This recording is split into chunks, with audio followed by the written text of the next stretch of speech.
everyone, it's Shel C from PaperOcotilloStudio, and today I'm bringing to you my artist trading cards for the month of June 2018 Artist Trading Card a Day Challenge. This is days 11, 12, and 13.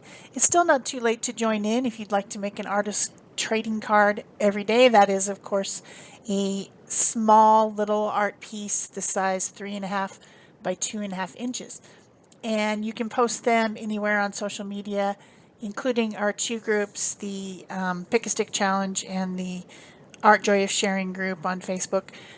We have files for you to print to post them there. You can post them on Instagram. All you have to do is use the hashtag ATC a day 2018. So for day 11, I had all these little leaves in a bowl that I've cut out with a thin die on a die cutting machine, a Big Shots die cutting machine, out of deli paper. And I did another project which will be coming up. You'll see it. Actually, you might have already seen it. Let's see. I think it comes out on the 15th. So I guess you saw that yesterday. But these are the leftovers of what I did for the video yesterday. And I just wanted to use them up. They're pretty, but I don't need them to be sitting on my desk for the next 20 years. So I just went ahead and put them on a 140-pound watercolor paper cut artist trading card, and I use Liquitex matte gel medium for that to glue them down. Then I dried it, trimmed it, and then now I'm just looking through some stuff that I have in little boxes, trying to come up with what I'm going to put over the top of it. It's an interesting background, but it doesn't really mean anything. It needs some sort of something on it. So I'm just looking through stuff, auditioning stuff. I have all kinds of little things just, everywhere. They're just everywhere. And so I'm looking at buttons. I'm looking at pieces of paper clay that I've molded. I'm looking at little wooden pieces, all kinds of stuff, chipboard pieces, just trying to figure out what I'm going to do. I just don't know. They're leaves. It kind of seemed like it should be some sort of a floral thing because there's leaves in the background. So I just kept looking at things, and this is the process. This is the process of what you do when you're creating something. Either you are creating something that you're drawing or painting, or you might be creating a collage. And when you're creating a collage, you're looking for stuff. You're looking for stuff to put on there. You're looking for shapes. You're looking for colors. You're trying to coordinate and match things. And in this case, it's going to be more of a three-dimensional thing. I decided to use these bright colored paper flowers that I had. I believe I received these in Happy Mail from someone. Pretty sure I didn't buy them because I don't know where I would get something like that. I will look online and try to find them on Amazon for you if you think they're really awesome and you'd like to purchase some. I'll try. No guarantee because I'm not even really sure where they came from. But I'm going to use them. I'm using some washi tape that I have a large collection of all kinds of washi tape. So I'm putting some of that on. I've got this wooden piece that says joy. As I was pulling it off the card, it broke, and so I had to glue it back together. The little top part of it broke off, but I glued it back together with some tacky glue. And now I'm deciding on some centers for the flowers. I have this card of really pretty brads that someone sent me, and I end up using one of those for the center of the larger flower that has actually two flowers, one on top of each other. And that turned out really well. Cool brads, and I like them. Then I used a stick-on pearl and a stick-on gem for the centers of the other two flowers. A little diamond colored gem and a little pearl. Then I have these paper clips that kind of look like leaves, kind of the same shapes that are in the background, and I decided to bring those in. Then what do I do? Oh yeah, then I'm going to color the word. And because it's made out of wood, I feel like I need to seal it with some gesso because whatever I put on there is going to really get soaked into it. Wood just slurps up stuff. No matter what you put on there, it soaks right into the wood. So I'm trying to put a coat of gesso on there. Of course, it's not really, that little broken piece is not super dry, and it keeps trying to come off. But then I decide to add some dimension to my background by adding a little bit of Artist Pit brush pens. These are India ink pens. Love these things. They're from Faber-Castell. And because this is a sealed surface, because I put all that matte medium on there, it gives me a couple seconds in which I can blend or, smear. So I start with a lighter color turquoise, and then I move to a darker color turquoise. I have these pens in a set. They can be purchased as individuals as well, but it's nice to just have a lot of different colors in a set so that you have options. The only one that I've really found that I use the most and probably will have to replace at some point as an individual is the one that's kind of a taupe color, and I use that one quite a bit. So I decide I'm going to mellow out the background a little bit, push it back by using some of this leftover gesso that I had sitting there so that it's a little bit lighter, and the things that I've tried to make the focal point, the washi tape and the flowers, will be standing out more from the background. Then I color my little wooden piece with that same turquoise marker that I used, and then I come back in with a dark gray marker and just go around the sides and edges of it. It really it helps it to stand out better. Like having those edges white from the gesso definitely wasn't going to work. Having them turquoise probably could have worked, but just taking that darker pen and putting them on there made a huge difference. It kind of almost gives a drop shadow look, which I like. Then I add that dark pen in a little bit here and there just to balance everything out. If you put a color somewhere, you kind of need to bring it into your composition as well to make it more balanced. So then all I have left to do is glue all my pieces on. I decided to give the top of the word another coat of that turquoise, make it just a little bit darker because it was kind of light. So then to glue everything on, I'm using tacky glue, Aleene's tacky glue, and then also to glue the metal pieces on, I use a little bit of the Dimensional Magic from Mod Podge, which is really good at gluing down things that are hard to glue on. Like metal things. Metal things don't want to stay without the proper glue. And I don't like stinky glues. I mean, I will use them if I have to, like E6000 or something like that, but I don't like the smell. So if I can get away with it, I'll use a water-based glue every time that doesn't stink. So that's my day 11 artist trading card. It's very dimensional. So when I give it away to someone, and it's going to have to go in a padded envelope, I think. But yeah, it turned out pretty cute. Used up all those leaf extras that I had that I didn't use on my other project. So day 12, I decided I wanted to draw a portrait, some kind of a whimsical girl or something.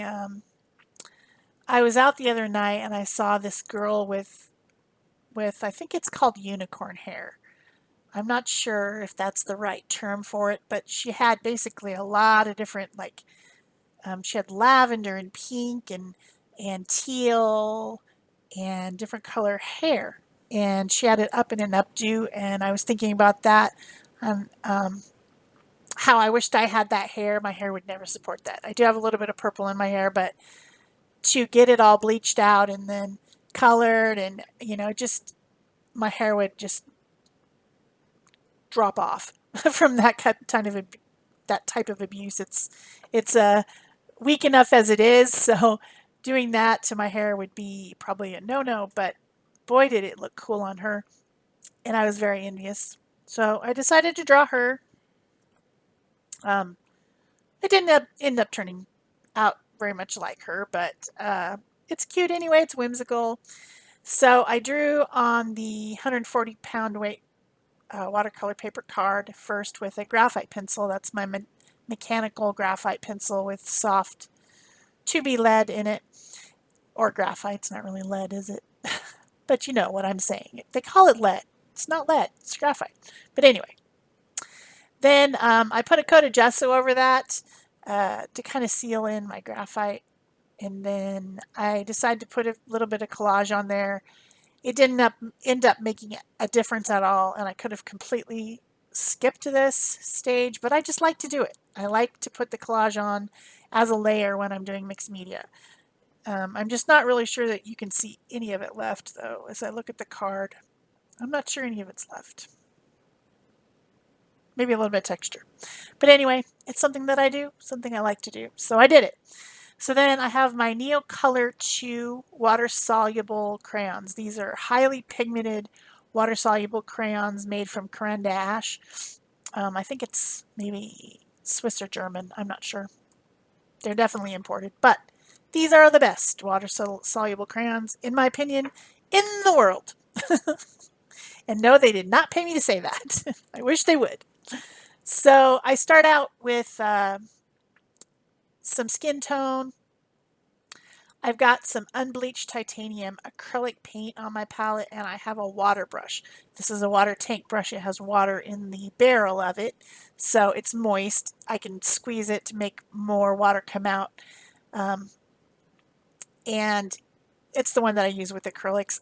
These things get jammed up when you use acrylic if you're not careful to keep them cleaned out. If you let the acrylic suck back into the valve as you're squeezing the water out, you can get it gunked up inside there, and I've soaked them and had to you know, mess with them a lot. So it's probably not, maybe it's not the best idea to use them with acrylic, and maybe I should use a brush and dip it in water, but I don't feel like it. I like to use these for the acrylic process that I'm doing here, which is to take the water-soluble crayons, which blend and move with water, and then add a little bit of that acrylic to them, and by doing that, make them more permanent and also more easy to blend. This is a technique that I learned from Tamara Laporte from Willowing Arts. She does this on her mixed media quite a bit, or she was back in, I don't know if she's still doing it, but when I took her life book class a couple years ago, she was doing it this way, and I thought, you know, that really works, and that's the way I like to do it too. It just really blends everything out. You could also use matte medium if you didn't want to have any effect on the color, because of course when you put a titanium white or unbleached titanium or something in there, it will lighten up the color a little bit. But that's okay with me. I like to blend it, and it's a very satisfying method of using these crayons to me. I don't always use them this way, but sometimes I do, and I like it. So then once I put my first layer of color on there, I go back in, and this pencil is a Stabilo All pencil, but it is not the black. It is gray. It's the graphite one, and it's very highly water reactive, just like the black one that you've seen everybody use, you know, many times, but it's gray instead. So it gives you just a little bit of a softer effect than the black. So that's what I'm using on this one. I have sped this up a little bit faster because I'm trying to fit 3 of these into one 20-minute video, and it was hard. So this section is sped up. If you hover your mouse over that little thing that looks like a gear at the bottom of your video, you can slow it down. If you really need to slow it down, you can. Just keep in mind that you probably want to turn the sound off, because when you slow me down as I'm talking, I sound really drunk, which might amuse you. So I don't know. But some of this section in particular has been sped up. So I'm adding layers of color. I'm putting some on, blending it, putting some on, blending it. I add several layers of color when I'm doing this. This layer is actually my Posca pen that I just made a little puddle on my underpaper and picked it up with the water brush for a very bright white highlight area. I also used some of that leftover unbleached titanium and sponged it through a paper die cut stencil that I had to try to give a little bit more pattern to the background. I I obliterated my paper in the background pretty much. And so then I was craving that pattern, so I used a swirly stencil. And I periodically go back in with the Stabilo All Gray Graphite pencil and add back in a little bit of depth um, around the lines. And then I just kind of work on her hair. I've got this light pink. I've got some periwinkle. It's got some teal. I think I end up adding some mint color into it, and that just kind of gives that uh, effect of that really pretty unicorn hair. If you don't know what I'm talking about, you can look it up on Pinterest. Just type in unicorn hair, and you'll find it. It's a process, but it's cool. It's pretty. I wish my hair could be like that. I would like that. So to finish up my girl, I'm still adding layers, back and forth, back and forth. It's a process. It's just until you're happy. And of course, this is tiny, tiny little portraits, so it doesn't take as much as a large, canvas or a large journal page portrait would do. It would take even a lot more back and forth layers, but for something tiny, I can do it fairly quickly. So then to finish her off, I put these Diamond Nouveau sequins from Tonic Studios in her hair, just to give her a little bit of shimmer, and a little bit of stickles in her eyes to give her eyes a little bit of sparkle. And I went around the edges with a watering can colored archival pad because I didn't want to go black because I was doing the grays. So that's day 12, a little portrait. Day 13, I got out my bin here that sits by the desk that has all these papers in it, and I was thinking, I need to find something in here. And I found a stamped piece of paper that had a flamingo on it. And so I decided to go with pinks. So I pulled out a lot of different pinks, papers that had pinks. Going with pinks. Anything that had pink. And then I found this one piece of watercolor paper that had orange and pink watercolor and yellow already on it. And so I cut that one down into 2 different ATCs. It was the size of a card background, which is like 5.5 by 4.25. So I cut it down to 2 3.5 by 2.5 pieces and decided to use one of those as my background. So then I cut out my pink flamingo. This was something from Happy Mail that someone sent me. It's a pink flamingo stamped on a light pink piece of paper. And then I have just these other scraps, like this little scrap of washi tape that was on a package that somebody sent me. This handmade paper, a trim off from a project that I did. I think it was intuitive painting, and I made a whole background and then cut it up and made it into cards. If I can find that video, I'll link it in the iCard below so you can watch. I think that's a scrap of that. Little scraps of gel printed papers, some sprayed paper. I don't know if I used any of that sprayed paper, but just bits and bobs, all with colors of pink. In particular, magenta is really kind of what I was going with. Not just pink, but darker, brighter pink. So then, because I knew that the background was watercolor on watercolor paper, I didn't want to use a bunch of matte medium, so I used my Elmer's permanent glue stick to glue this collage together.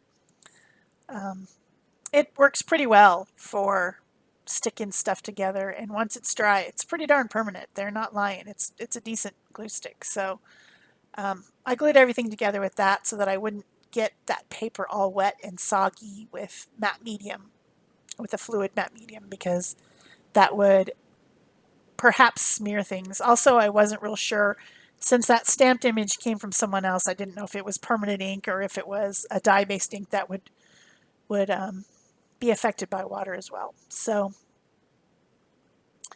once I had my collage glued together, I got that same pencil out. That's the gray one, the graphite Stabilo All pencil, and my favorite water brush.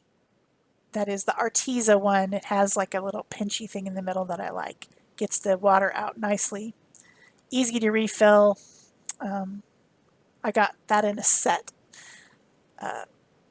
like that. So using that graphite pencil, first I was drawing it on the paper and smearing it with the water, but then I ended up just drawing it on my underpaper and picking it up from there and putting it on, which gave me a little bit more control and I could get it closer to the image. Why do I do this? It blends the image that I've stuck on there, that flamingo, back into the background. Doesn't make it look like it's stuck on there anymore. Something we all should be doing when we stick something on, even if it's a sticker, people, even if it's a sticker. You stick it on there, put some shadow around it so that it doesn't look so stuck on. Do it. I swear you will like it. You will like it. So then I got out my Neocolor 2 water-soluble crayons, which were still on my desk from the day before, and used those to add some color, shadows, highlights into my flamingo. It was very, very one tone, of course, because it was just stamped on a piece of pink paper. Added in some orange onto the legs and the beak, and then added a little bit of that into the feathers. Some flamingos are kind of a coral color. It depends on what type of plankton they've been eating. So having a little bit of orange in your pink is fine. That's fine. A little bit of white from the white Neocolor. And a few more shadows. And that's it for this card. I think I put a word on it. So if you've enjoyed this, please remember to give it a thumbs up, comment, question below, share if you think it's awesome. You can pin it on your Pinterest or something like that. All those things are really helping me, especially now that my channel has lost all its rankings from being disabled for several days. So that would be really awesome if you guys could do all that. I promise I will respond to you within a day. That's it for me. Thanks. Bye-bye.